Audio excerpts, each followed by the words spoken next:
Hey everyone, this is Shweta. Welcome to my YouTube channel. आज हम Indian polity का chapter 6 देखेंगे, सिटीजनशिप या फिर नागरिकता, यानी कि कैसे हमारे यहाँ पर सिटीजनशिप के कौन कौन से प्रोविज़न आए थे, आज किस हिसाब से सिटीजनशिप मिलती है, वो पूरा हम यहाँ पर डिटेल से डिस्कस करेंगे। तो चलिए स्टार्ट करते हैं। देखिए, जो सिटीजनशिप है वो आपका कौन से पार्ट में बताया गया, कॉन्स्टिट्यूशन के पार्ट 2 में। इसके पहले हम पार्ट 1 देख चुके हैं। पार्ट 1 में टोटल आपके आर्टिकल थे 1 to 4। तो नेक्स्ट आर्टिकल जो स्टार्ट होगा 4 के बाद से, तो पार्ट 2 में आपका आर्टिकल कहाँ से कहाँ तक है, 5 to 11। और पार्ट 2 में लिखा क्या है आपका, नागरिकता। ठीक है, अब नागरिकता के बारे में थोड़ा सा यहाँ पे बेसिक जो है वो क्लियर कर दिया है कि भारत में 2 तरह के लोग होते हैं, यानी कि भारत में बहुत सारे लोग रह रहे हैं, लेकिन ऐसा नहीं है कि सारे ही सिटीजन हैं। निवास करना अलग होता है और सिटीजनशिप अलग होती है, क्योंकि सिटीजन्स को कुछ अलग से राइट्स बेनिफिट्स दिए जाते हैं। तो वही बता रहा है कि भारत में 2 तरह के लोग होते हैं। एक होते हैं नागरिक, जैसे हम हैं सिटीजन, और दूसरे होते हैं विदेशी। ठीक है, फॉरेनर्स जो होते हैं।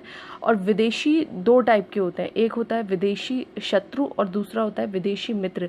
देखिए, यहाँ पर आपको ध्यान रखने वाली बात है कि जो आपका ऐसे विदेशी लोग होंगे जो कि आपके शत्रु की कैटेगरी में आते हैं। फॉर एग्जांपल, ऐसे देश जिनसे हमारा कोई युद्ध चल चुका है या फिर जिससे हमारे टर्म्स अच्छे नहीं हैं, वहाँ के नागरिक अगर हमारे देश में रह रहे होते हैं तो उसको हम विदेशी शत्रु में काउंट करते हैं। और एक आपका आर्टिकल है, आर्टिकल 22। तो आर्टिकल 22 का जो प्रॉफिट है वो इन्हें नहीं मिलता है। ठीक है, वहीं अगर ऐसी कंट्री है जिससे उससे हमारे टर्म्स जो है वो काफ़ी अच्छे हैं, उस कंट्री का कोई हमारे यहाँ पर रह रहा है तो उसको इसके प्रॉफिट्स जो है वो मिलेंगे। तो यही है इन दोनों में डिफरेंस। और इसके अलावा जो सिटीजन होते हैं वो हैं ये। अब यहाँ पे बता रखा है कि नागरिक जो है वो भारत के पूर्ण सदस्य होते हैं और इन्हें जितने भी हमारे सिविल राइट हैं इंडिया में और जितने भी पॉलिटिकल राइट्स हैं, सारे ही इन्हें मिलते हैं। ठीक है, इसके अलावा कुछ ऐसे प्रॉपर आपके कॉन्स्टिट्यूशन में हम राइट्स पढ़ेंगे जो स्पेशल किसके लिए होते हैं, सिटीजन्स के लिए होते हैं। बहुत इंपॉर्टेंट है, एग्जाम में पूछा जाता है। तो ये सारे आर्टिकल्स आपको रटे होने चाहिए कि आर्टिकल 15, 16, 19, 29, 30, ये केवल 5 आर्टिकल्स ऐसे हैं जो स्पेशल सिटीजन्स को ही मिलता है, इसके अलावा किसी को नहीं मिलता, इनमें से किसी को भी नहीं मिलेगा। ठीक है, इसके अलावा सिटीजन्स के कुछ स्पेशल राइट, जैसे हमारे यहाँ पर पार्लियामेंट के 2 हाउस हैं, एक होता है लोकसभा और दूसरा होता है राज्यसभा। ठीक है, तो इसका तो इनडायरेक्ट इलेक्शन होता है, इसकी बात कर रहा है डायरेक्ट इलेक्शन में आप लोग वोट देते हैं। तो पार्लियामेंट का जो लोकसभा है, और ऐसे ही स्टेट लेजिस्लेचर के भी 2 हाउस हो सकते हैं, वरना विधानसभा तो कंपलसरी है। और दूसरा होता है विधान परिषद। तो ये जो आपका विधानसभा है, इसमें भी डायरेक्ट इलेक्शन होते हैं। तो यहाँ पर वही बात बोल रहा है कि लोकसभा और विधानसभा के चुनाव में वोट डालने का राइट केवल किसे होता है, इंडियन सिटीजन्स को।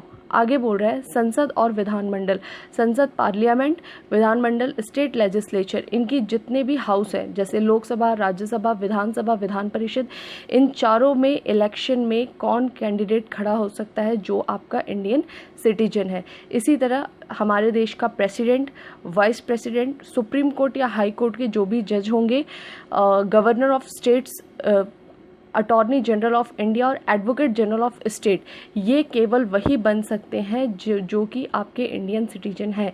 यानी इन पोस्ट पर या फिर ये राइट्स जो है केवल इंडियन सिटीजन्स को ही मिलेंगे। इसके अलावा ये स्पेशल राइट्स तो आपको मिल रहे हैं, इसके अलावा कुछ स्पेशल ड्यूटी भी है आपके लिए, यानी आपके कुछ कर्तव्य भी हैं, जैसे टैक्स पे करना, जो आपका नेशनल एंथम है और जो नेशनल फ्लैग है और नेशनल एंथम है, उसका आपको सम्मान करना है ना। तो ये आपका ड्यूटी भी यहाँ पर दे रखा है।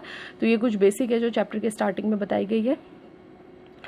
सेम यहाँ पर ये इंग्लिश में लिखा हुआ है। पार्ट 2 सिटीजनशिप, आर्टिकल 5 to 11 आपको रटा होना चाहिए। आपको यहाँ पे एक बहुत इंपॉर्टेंट चीज़ ध्यान रखनी है कि संविधान का जो ये पार्ट 2 हम पढ़ रहे हैं, ये किस टाइम आपका लागू हो रहा है, 26 जनवरी 1950। तो पार्ट 2 में केवल उन लोगों की पहचान करता है जो 26 जनवरी 1950 के समय भारतीय नागरिक बने। इसका मतलब है कि इसमें जो भी सिटीजनशिप के प्रोविजंस दिए गए हैं कि ये भारत के नागरिक होंगे, वो किस टाइम के लिए बताया गया, 26 जनवरी 1950 के लिए। तो फिर अब क्या होता है, इसी पार्ट में लिखा गया है कि भाई अभी के लिए तो हम ये बना दे रहे हैं सारे के सारे आर्टिकल्स कि कौन कौन इंडियन सिटीजन होंगे, लेकिन आगे इन फ्यूचर कौन सिटीजन होगा, कैसे सिटीजनशिप मिलेगी इसके बारे में सारा डिसीजन की पावर हम दे रहे हैं किसको, पार्लियामेंट को हमारी, ठीक है। तो अभी तो ये किसी काम का नहीं है, फिर भी हमें पढ़ना पड़ेगा ताकि हमें पता रहे कि कैसे कैसे सिटीजनशिप मिली है। तो 5 to 11 टोटल आर्टिकल्स है। पहले बता रहे हैं आर्टिकल 5 में क्या लिखा हुआ था। आर्टिकल 5 में लिखा है भारत का मूल निवासी, यानी ऐसे लोग जो कि भारत के मूल निवासी हैं उनको इस समय सिटीजन किस हिसाब से मिलेगी, आर्टिकल 5 के हिसाब से। और मूल निवासी हैं इसका कैसे पता लगेगा, तो उनका जन्म हुआ हो भारत में, या फिर उनके माता पिता में से किसी का जन्म हुआ हो, या वो ये कॉन्स्टिट्यूशन लागू होने के 5 साल पहले से भारत में रह रहे हो। यानी कि बोल रहा है कि जब संविधान लागू होगा उस समय जितने भी लोग उसके पहले भारत में जन्म लिए होंगे, या उनके माता पिता का जन्म हुआ होगा, या फिर वो 5 साल पहले से रह रहे होंगे, उन सभी को मूल निवासी माना जाएगा और उनको आर्टिकल 15 के अंडर में सिटीजनशिप दी जाएगी, ठीक है। क्लियर हो गया होगा। नेक्स्ट है आपका आर्टिकल 6। आर्टिकल 6 में बताया गया है कि ऐसे लोगों को सिटीजनशिप की यहाँ पे बात की गई है जो पाकिस्तान से भारत आए हों, यानी कि पहले पाकिस्तान भारत का ही हिस्सा था। अब यहाँ पर बात कर रहा है कि ऐसे लोग जो इस इलाके में रहते थे, ठीक है, अब आज़ादी मिल चुकी है बंटवारे के साथ, तो बोला गया था जो आना चाहता है इंडिया में आ सकता है। तो ऐसे जो भी लोग इस इलाके से भारत आए हैं इनके सिटीजनशिप का प्रोविज़न जो है वो कहाँ दिया गया आपका, आर्टिकल 6 में। और इनके लिए कुछ कंडीशंस बता दी गई हैं कि इनके माता पिता, दादा दादी कोई भी अविभाज्य भारत के निवासी हों।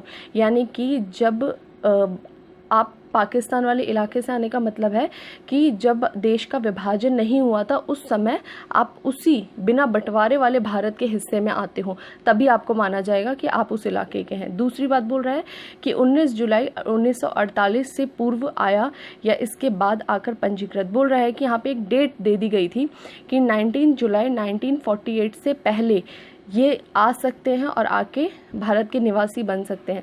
अगर इस 48 के बाद आ रहे हैं, 19 जुलाई 1948 के बाद आ रहे हैं, तो इसके बाद आने के बाद इनको एक चीज़ और करना पड़ेगा, क्या, अपना रजिस्ट्रेशन कराना पड़ेगा और उसके 6 महीने बाद जाके इनको सिटीजनशिप मिलेगी। उसके पहले आ जाते तो डायरेक्ट ही मिल जाएगा, ठीक है। तो पाकिस्तान से जो भारत आए थे उनके बारे में कहाँ दिया गया, आर्टिकल 6 में। अभी ये किसी काम का नहीं है, अब तो इस हिसाब से नहीं देंगे।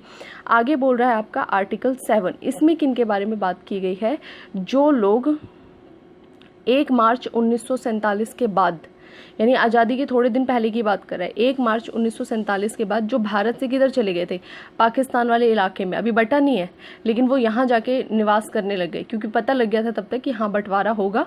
तो ऐसे लोग जो यहाँ चले गए लेकिन बाद में उन्हें ऐसा फील हुआ कि नहीं, हमारे लिए वही जगह ठीक थी, हमें वहीं रहना चाहिए, और फिर वो लौट कर आ गए हो बाद में, साल 2 साल में, तो उनके लिए प्रोविज़न कहाँ दिया गया है, आर्टिकल 7 में। उनको आर्टिकल 7 के तहत भारत की नागरिकता दी जाएगी। यहाँ पर भी सेम प्रोसीजर है कि आने के बाद उनको रजिस्ट्रेशन कराना पड़ेगा और 6 महीने बाद उनका जो है सिटीजनशिप जो है उनको मिल जाएगा, ठीक है।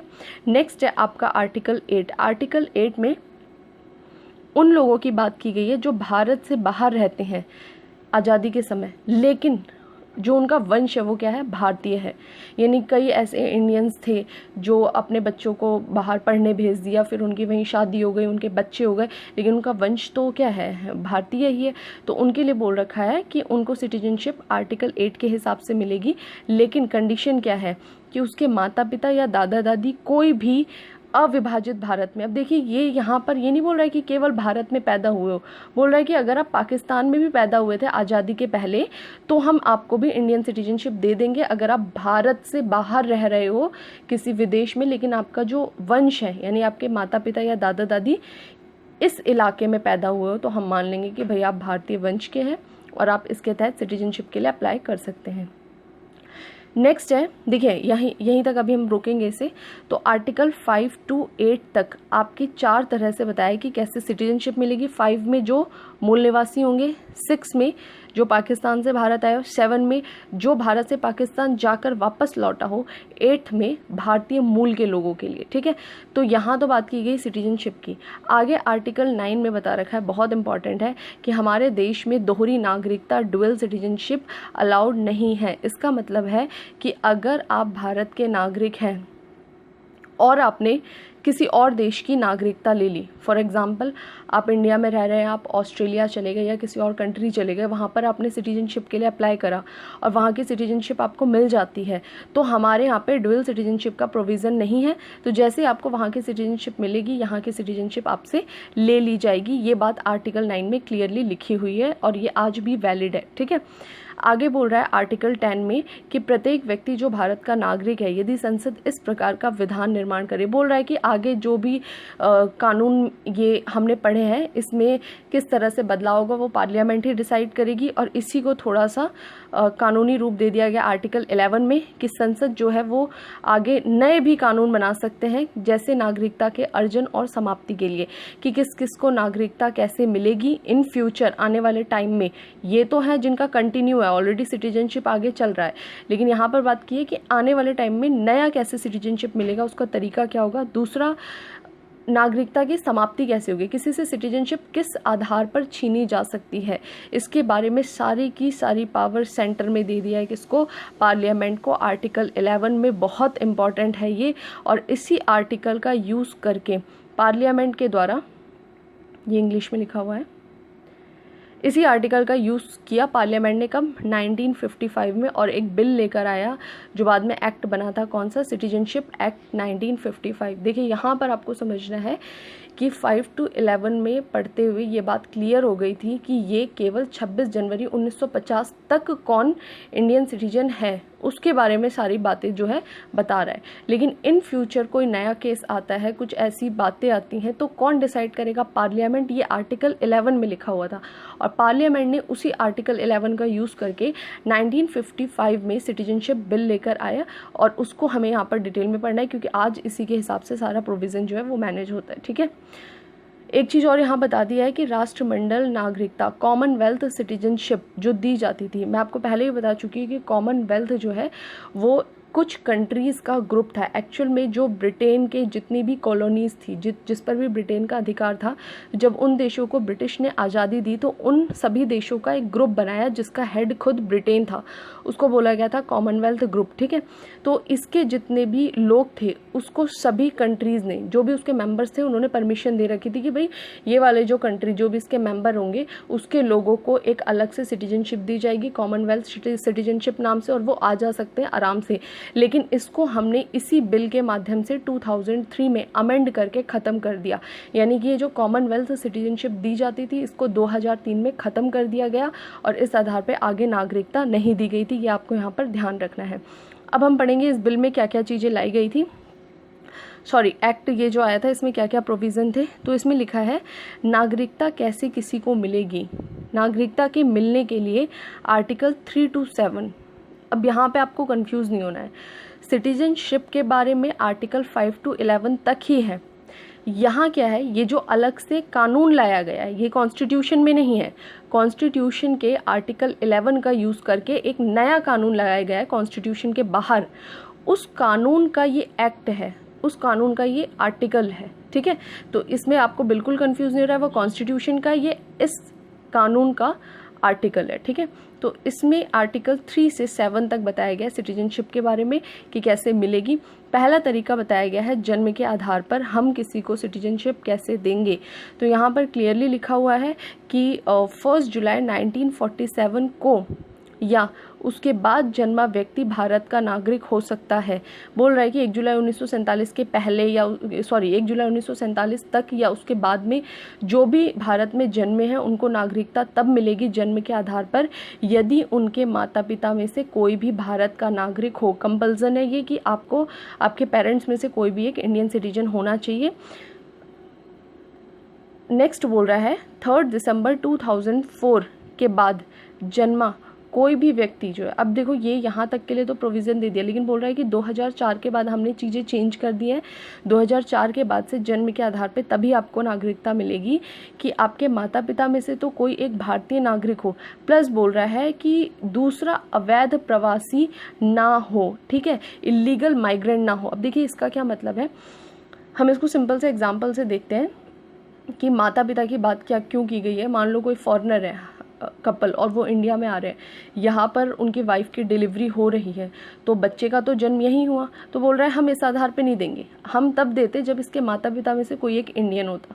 ये तो बात यहाँ की गई। यहाँ पर इसने एक चीज़ और जोड़ दी है कि माता पिता में से तो कोई एक इंडियन होना चाहिए, दूसरा जो है वो अवैध प्रवासी ना हो, जैसे कई सारे बांग्लादेशी या पाकिस्तानी या जो भी हमारे नेबर कंट्री है वहाँ का कोई ऐसे आ गए हैं सीमा पार से और इलीगली इंडिया में रह रहे हैं, ठीक है, उसके साथ किसी इंडियन की शादी हो और फिर उससे जो बच्चा पैदा होता है, जन्म उसका भी हुआ है, उसका कोई एक पेरेंट्स जो है वो इंडियन होगा, लेकिन उसको हम नहीं देंगे क्योंकि दूसरा पेरेंट्स जो है वो क्या है, अवैध प्रवासी है। तो ये बहुत इंपॉर्टेंट चीज़ है। अभी फ़िलहाल यही है 2004 में के बाद से कि जन्म के आधार पर केवल उसी को मिलेगी जो ये कंडीशन फुलफ़िल करेंगे। तो आपको ये याद रखना है। हमारे तो दोनों ही इंडियंस है ना, तो हमें इजीली मिल गया।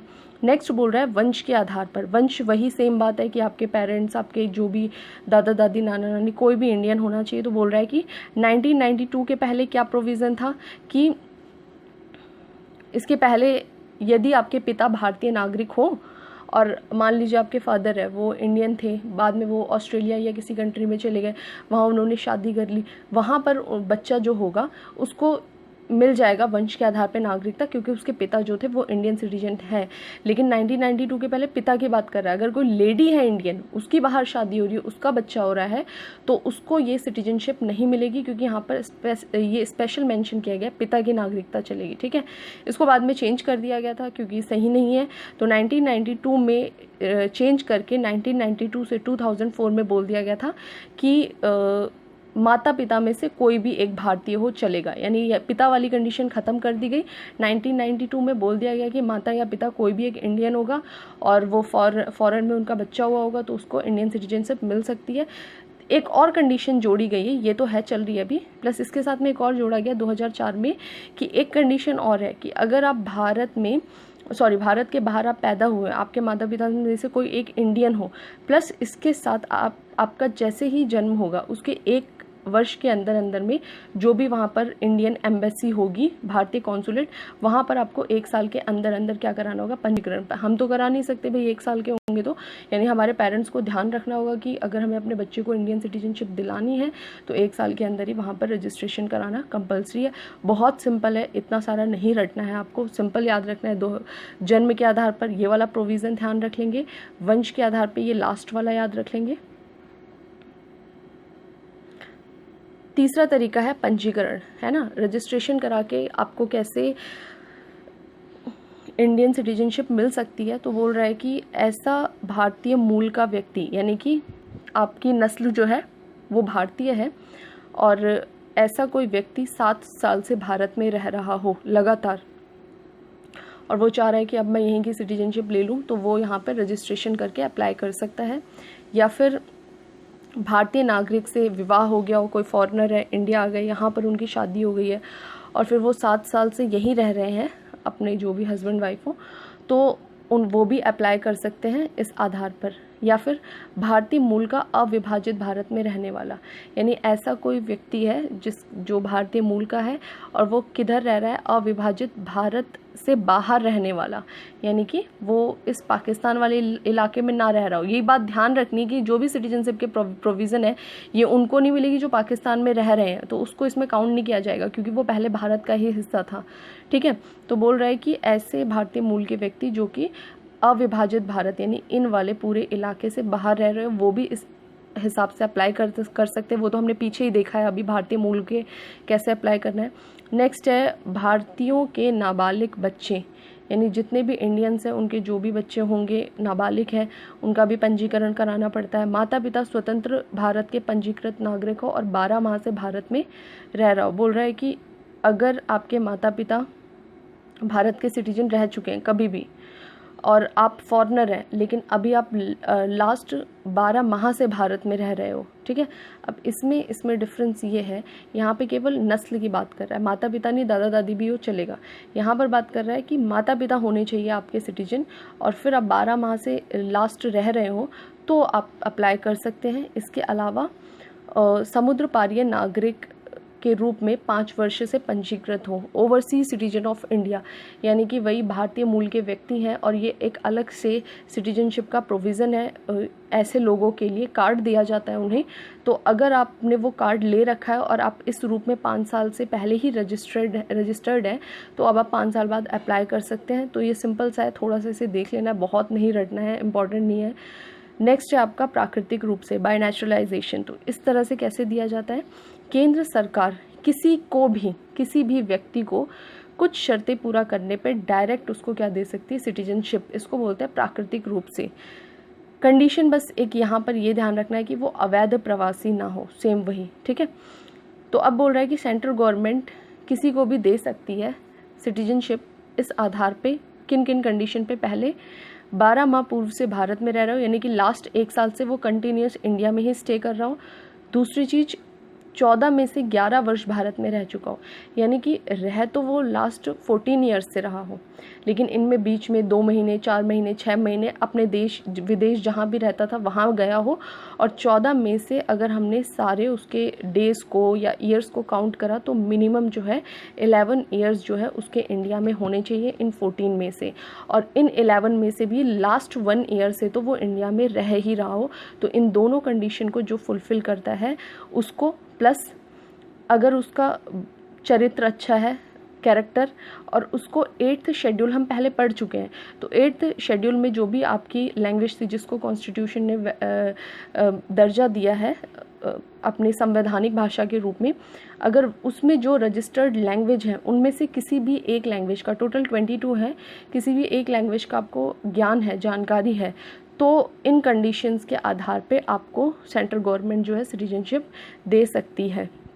इसके अलावा ऐसा कुछ भी नहीं है अगर, लेकिन जो व्यक्ति इंडिया में रह रहा है, कोई फॉरेनर, वो कला यानी आर्ट, साहित्य, लिटरेचर, साइंस, दर्शन, विश्व शांति, मानव उन्नति, इनमें से किसी भी विषय से संबद्ध कोई नामी व्यक्ति हो। फॉर एग्जांपल आर्ट के क्षेत्र में बहुत अच्छा काम कर रहा हो, आर्ट मतलब किसी भी तरह का हो सकता है, डांसिंग, सिंगिंग, है ना, साहित्य में बहुत अच्छा काम कर रहा हो, साइंस के क्षेत्र में, या फिर कोई व्यक्ति है जिसने विश्व शांति में अच्छा काम किया हो, मानव उन्नति, for example mother Teresa nurse के रूप में मानव उन्नति के लिए उन्होंने काफ़ी लंबे समय तक काम किया था।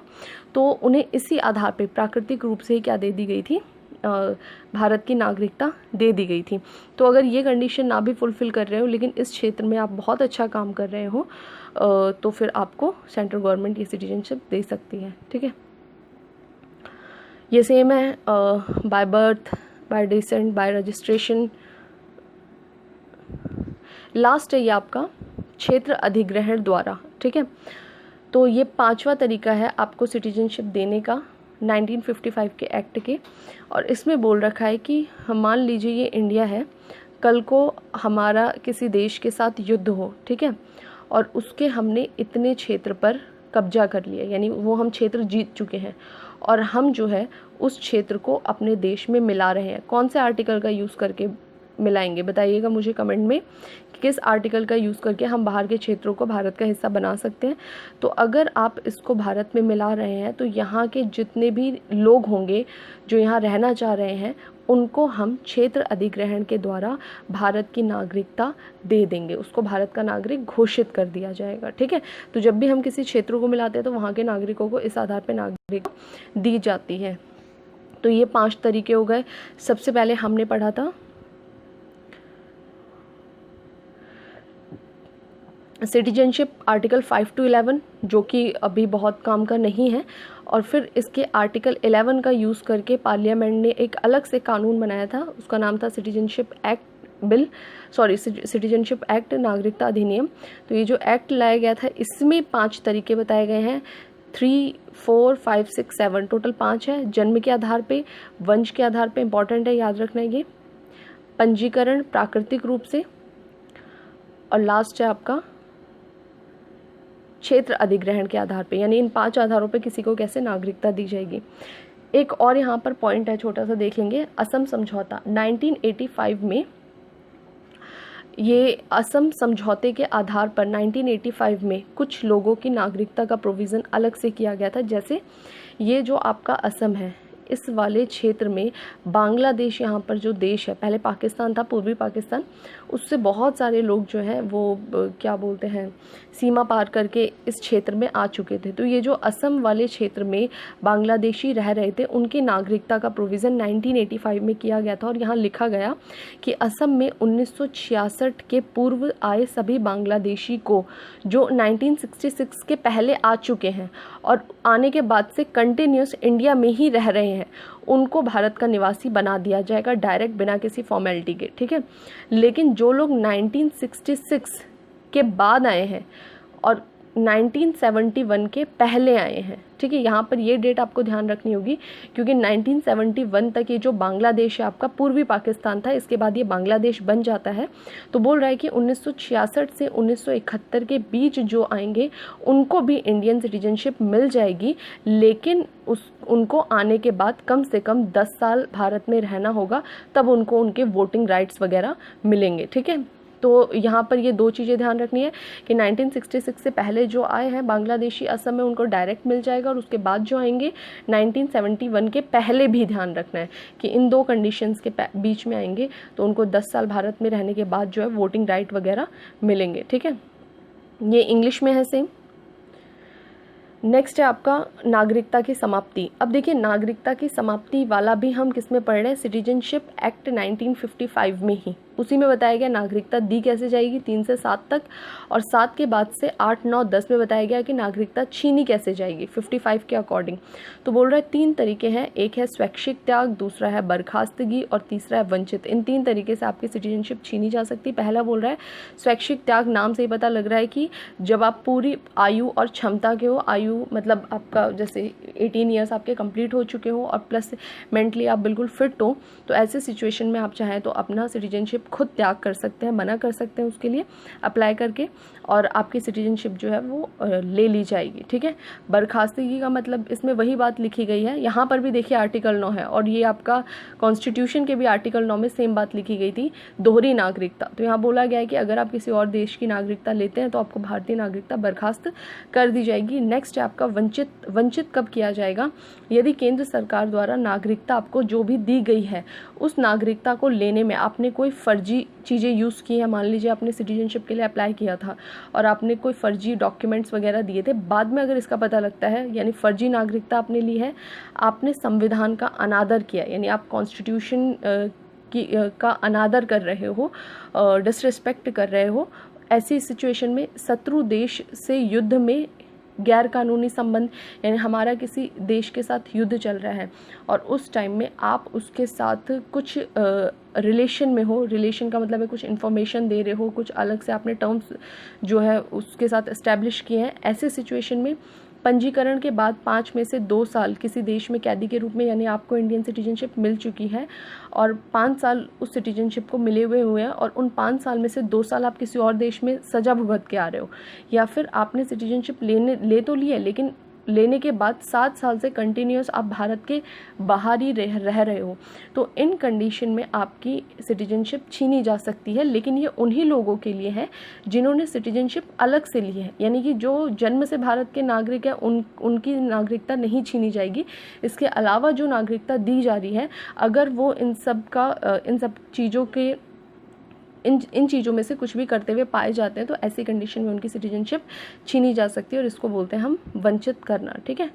यहाँ पर ये इंग्लिश में भी लिखा होगा, डिनंसिएशन हो गया, टर्मिनेशन हो गया, डेप्रिविएशन हो गया, तो ये तीनों आपको देखना है, बहुत इंपॉर्टेंट है, याद रखेंगे किस में किस तरह से नागरिकता छीनी जा रही है।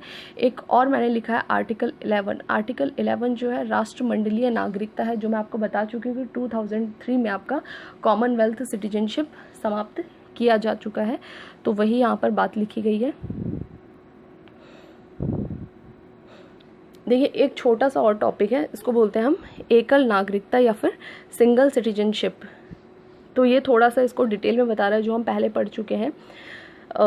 यद्यपि भारतीय संविधान संघीय, लेकिन इसमें एकल नागरिकता की व्यवस्था की गई। ये क्या बोल रहा है, कल ही के लेक्चर में मैंने आपको बताया था कि जो इंडिया है वो कैसा देश है, एक फेडरल कंट्री है। फेडरल कंट्री का मतलब है यहाँ पर सेंटर और स्टेट इन दोनों के बीच में पावर्स का डिस्ट्रीब्यूशन होगा, सेंटर स्टेट दोनों को पावर दी जाएगी। लेकिन इसके बाद भी बोल रहा है कि हमारे देश में सेंटर और स्टेट की अलग अलग सिटीजनशिप नहीं है, कि एक तो हम बोले कि हम इंडियन सिटीजन है और दूसरा हम बोले कि हम इस स्टेट के सिटीजन है। तो अब ऐसा नहीं है इंडिया में। इंडिया में बोल रहा है कि केवल एक ही सिटीजनशिप दी जाती है और वो है देश की नागरिकता, यानी भारत में सिंगल सिटीजनशिप इस रूप में भी है, ठीक है। अब बोल रहा है कि कई सारे ऐसे राज्य हैं जहाँ पर दोहरी नागरिकता दी जाती है, जैसे कि अमेरिका हो गया। अमेरिका का कोई सिटीजन होगा, उससे आप पूछेंगे कहाँ के नागरिक है, तो वो एक बोलेगा कि वो यूएसए का है। इसके अलावा वो अपने किसी स्टेट का नाम ले सकता है ना, कि मैं इस स्टेट का सिटीजन हूँ, तो वहाँ पर दोहरी नागरिकता। सेम स्विट्ज़रलैंड में भी ऐसा ही प्रोविज़न है। लेकिन इंडिया जो है उसने ये कहाँ से अपनाया है, कनाडा से, और हमने क्या लिया है, सिंगल सिटीजनशिप का प्रोविज़न लिया है, ठीक है। हालांकि इसके कुछ एक्सेप्शन है। एक्सेप्शन की बात कर रहा है कि वैसे तो हमारे यहाँ सेंटर स्टेट, आप कहीं के भी नागरिक हो, किसी भी स्टेट के नागरिक हो, आप किसी और स्टेट में भी जाओगे तो आपको सारी फैसिलिटी मिलेंगी। यानी ऐसा नहीं है, देखो सिटीजनशिप का मतलब क्या है कि आप वहाँ के सिटीजन है तो आपको कुछ स्पेशल राइट दें। और यहाँ पर बोल रहा है हमारे इंडिया का ही केवल सिटीजनशिप चलता है, किसी स्टेट का हम नहीं मानते हैं। और अगर आप किसी भी स्टेट के हैं और किसी भी स्टेट में जाएंगे तो आपको वो सारी फैसिलिटी इक्वली मिलेगी, ये नहीं है कि कुछ चेंज होंगे। लेकिन यहाँ पर बोल रहा है कि कुछ इसके एक्सेप्शंस हैं जो हम आगे के आर्टिकल्स में डिटेल में डिस्कस करेंगे, जैसे आर्टिकल 15, आर्टिकल 16, आर्टिकल 19। देखिए 15, 16 और 19 जब हम इसे पढ़ेंगे तो हमें पता लगेगा कि इन आर्टिकल्स में स्टेट के जो स्थायी निवासी होते हैं, जो वहाँ के रेजिडेंट है, उनके लिए कुछ स्पेशल प्रोविज़न किया गया है। तो एक तरफ तो हम बोल रहे हैं सिंगल सिटीजनशिप है, सारे स्टेट्स में इक्वल आपको प्रॉफिट मिलेगा, लेकिन एक तरफ जो है यहाँ पर स्टेट जो है वो अलग से आपको बेनिफिट दे रहा है। तो वो वही बोल रहा है कि ये तो कुछ एक्सेप्शंस हैं, तो इनको हमें नेग्लेक्ट करके चलना है, और मोटा मोटा यही है कि हमारे यहाँ पर सिंगल सिटीजनशिप पे चलता है। एक और आपका छोटा सा इसमें टर्म दिया हुआ है, क्या, विदेशी भारतीय नागरिकता। तो विदेशी भारतीय नागरिकता क्या है, इसका थोड़ा सा हम हिस्ट्री समझ लेंगे। तो सितंबर 2000 में, यानी दिसंबर 2000 में विदेश मंत्रालय द्वारा भारतीय डायस्पोरा पर एल.एम. सिंघवी की अध्यक्षता में एक कमेटी का गठन किया गया था। देखिए एल.एम. सिंघवी की अध्यक्षता में एक कमेटी बनाई गई थी और उन्हें बोला गया था जो भी इन भारतीय डायस्पोरा है, यानी विदेशों में रहने वाले भारतीय लोग हैं, उनके बारे में आप डिटेल से स्टडी करिए और बताइए हमें कि किस तरह से इन लोगों से हमें कनेक्शन बनाना चाहिए। तो सितंबर 2000 में ये कमेटी बनी थी और इसने अपनी रिपोर्ट दी थी 2002 में, और रिपोर्ट में इसने कहा कि जो आपका सिटीजनशिप एक्ट है 1955 का, इसमें आप अमेंडमेंट करिए, ठीक है, और इसमें आप बदलाव करके, क्योंकि आपको ध्यान रखना है कि अब इसी के हिसाब से आपकी नागरिकता दी जाती है, तो उसने कहा आप इसमें थोड़ा चेंज लाइए, और चेंज लाकर क्या करिए कि कुछ विशेष देश में रहने वाले भारतीय मूल के लोग जो हैं, यानी कि जो इंडियंस जो कुछ पर्टिकुलर कंट्रीज़ में रह रहे हैं, उनके लिए आप ये व्यवस्था करिए कि उन्हें दोहरी नागरिकता दी जाएगी। मैंने आपको अभी बताया है कि विदेशी अगर आपने नागरिकता ले ली है तो आपकी भारतीय नागरिकता छीन ली जाएगी, लेकिन एल.एम. सिंघवी ने बोला कि नहीं, आप कुछ पर्टिकुलर कंट्री के लिए करिए कि वहाँ के नागरिक जो इंडियंस हैं उनको हम अपने देश की भी नागरिकता दें, ठीक है। इनकी रिपोर्ट को माना गया और नेक्स्ट ईयर ही 2003 में क्या कर दिया गया, इस सिटीजनशिप एक्ट में अमेंडमेंट किया गया और अमेंड करके लिख दिया गया कि विदेशी भारतीय नागरिकता का प्रावधान हम कर रहे हैं, यानी कि विदेशों में रहने वाले भारतीयों के सिटीजनशिप के लिए हम कुछ कानून ला रहे हैं, और इसमें हम टोटल कितने कंट्री को कवर करेंगे, 16, यानी कि कुल 16 देशों को हम इस तरह की नागरिकता देंगे। फिर 2005 में वापस से अमेंड किया गया इसमें और लिख दिया गया कि अब 16 देश नहीं, अब जितनी भी कंट्रीज़ हैं, ठीक है, केवल जो हमारी शत्रु देश है ना, जिन देशों से हमारे अच्छे टर्म्स नहीं है, उन्हें छोड़ के बाकी जितनी भी कंट्रीज़ हैं उनके लिए हम ये प्रोविज़न ला रहे हैं 2005 में कि अब सभी को ये विदेशी भारतीय नागरिकता दी जाएगी। 16 वाली कंडीशन ख़त्म कर दी गई, ठीक है। तो 2003 में स्टार्ट किया गया, 2005 में इसको थोड़ा सा एक्सपेंड किया गया। फिर आगे बोल रहा है कि 2015 में लेटेस्ट अमेंडमेंट जो हुआ था 2015 में, इसमें क्या कर दिया गया, ओसीआई संबंधी प्रावधानों में बदलाव कर पीआईओ और ओसीआई कार्ड को मिला दिया। अब देखिए ये थोड़ा सा समझना है आपको, पीआईओ ये एक था विदेशी भारतीय नागरिकता, यानी पर्सन्स ऑफ इंडियन ओरिजिन, भारतीय मूल के जो लोग हैं, और एक है OCI, overseas citizen of India, यानी समुद्र पार रहने वाले भारतीय तो है तो दोनों एक ही चीज़, लेकिन ये अलग अलग समय में स्टार्ट किया गया था। जैसे PIO कार्ड जो है 2002 में शुरू किया गया और OCI कार्ड 2005 में। OCI कार्ड जो था इसमें थोड़े ज़्यादा अच्छे जो भी पॉलिसी थी वो लिखी हुई थी। तो क्या हुआ, अब ये दोनों कार्ड साथ साथ चल रहे हैं 2002 से 2005। 2002 में ये स्टार्ट हुआ, 2005 में, और तब से लेके ये साथ साथ 2015 तक चले। इनमें बहुत हल्का सा डिफरेंस था ना बराबर। तो जो लोग इसको इनके लिए अप्लाई करते थे या जो ऑफिसर जो इनको मैनेज करते थे, उन दोनों के लिए ये बहुत ज़्यादा कंफ्यूजिंग सा हो रहा था। इनमें बहुत हल्का सा चेंज था। तो इसीलिए इनके प्रावधानों को अलग अलग करने की जगह एक कर दिया गया। कब? 2015 में। यही लिखा गया कि 2015 में इस एक्ट में, कहाँ गया भाई, ये सिटीजनशिप एक्ट 1955 में अमेंड करके PIO और OCI को अलग अलग ना चलाकर इनको एक कर दिया गया और उनको ही क्या बोला गया? विदेशी भारतीय नागरिकता कार्ड होल्डर। ठीक है, तो अब जो है ऐसे कोई भी भारतीय मूल के जो बाहर रह रहे हैं और वो इस स्कीम के तहत, तो उनको केवल ये वाला कार्ड मिलेगा, अलग अलग लेने की ज़रूरत नहीं है। ठीक है, तो ये आपका यहाँ पर सिंगल सिटीजनशिप का प्रोविज़न लिखा हुआ है इंग्लिश में, इसको यहाँ से देख लेंगे। ये आपका हो गया चैप्टर नंबर 6, सिटीजनशिप कंप्लीट हो गया है। बिल्कुल भी इसमें कंफ्यूज नहीं होना है। एक बार थोड़ा सा रिवीजन करा देती हूँ मैं आपको। पार्ट 2 में आर्टिकल 5 से लेके आर्टिकल 11 तक बात की गई है सिटीजनशिप की। फिर आर्टिकल 11 में पार्लियामेंट को पावर दिया गया था कि पार्लियामेंट आने वाले टाइम में कानून बना सकती है सिटीजनशिप के लिए। पार्लियामेंट ने इस आर्टिकल 11 का यूज़ करके एक कानून लाया, उसका नाम था सिटीजनशिप एक्ट 1955। और इस एक्ट के अंदर आर्टिकल 3 to 7 बताया गया कैसे सिटीजनशिप मिलेगी, और इसी एक्ट के अंतर्गत 8 to 10 बताया गया है कि कैसे सिटीजनशिप आपकी छीनी जा सकती है। ठीक है, तो बिल्कुल भी इसमें कंफ्यूज नहीं होना है। और अगर आपको वीडियोस पसंद आ रही है, समझ में आ रही है, तो प्लीज़ लाइक करें, शेयर करें, ज़्यादा से ज़्यादा सब्सक्राइब करें और कमेंट ज़रूर करिएगा। Thank you.